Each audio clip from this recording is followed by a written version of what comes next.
A very warm welcome to Paris, home of the Eiffel Tower, Notre Dame, scantily clad women, and some of the rudest people you've ever met. But we're not interested in any of that.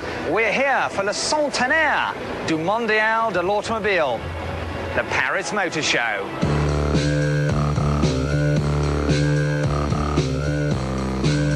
Paris is the perfect place to see some of the cars that will be the stars at Birmingham, as well as some that won't be crossing the Channel. And as you'd expect in Paris, it's the home teams who have pulled out all the stops. Not least Renault, who are celebrating 100 years of making motor cars, and they're doing it with a bit of a flourish with this concept luxury car called the Velsatis.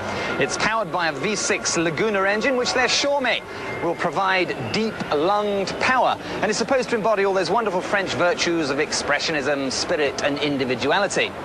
What it really means is that they know they haven't got a hope in hell of beating Mercedes and BMW, so they've done their own thing.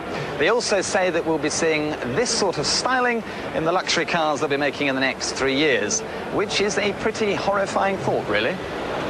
Much less horrifying is the Clio Sport. 250 brake, composite panels and 17-inch rubber.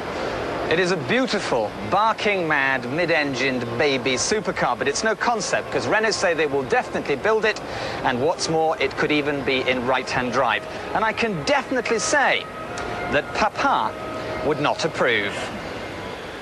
For a French hot hatch with the back seats intact and a few less horses, look to the Peugeot stand. This is the new 206 S16. Which, as any fool will tell you, is meant to be the successor to the universally adored 205 GTI, except this one's better. 2-litre, 16-valve standard, ABS, leather, and even rain-sensitive windscreen wipers.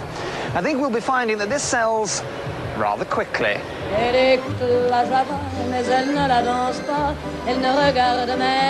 Peugeot also fielded a 206 concept called the Escapade. It's a 3-door, 2-wheel drive pumped-up estate, and it looks much better than it sounds.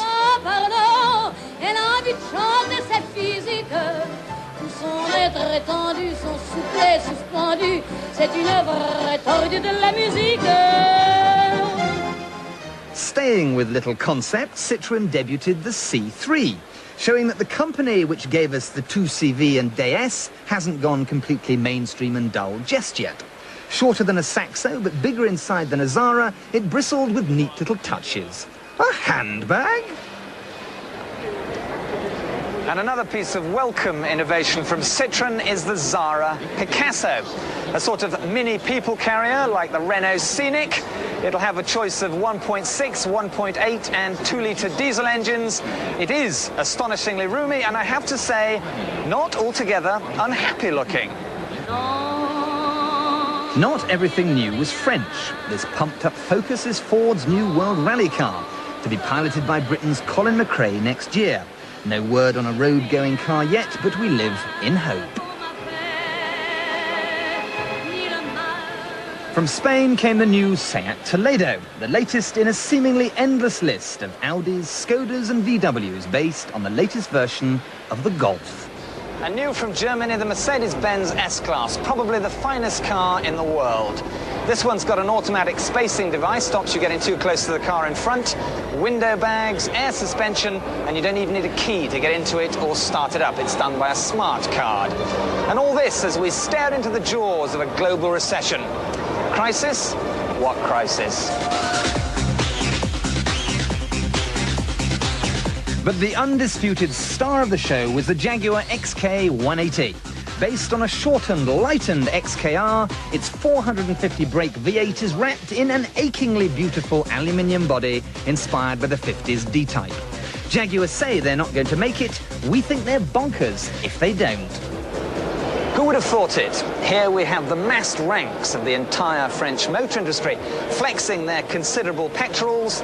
And what's the car they're all talking about? What's the car they all want to look at? This. Paris gets outglammed by Coventry. Royal Britannia. Bye-bye.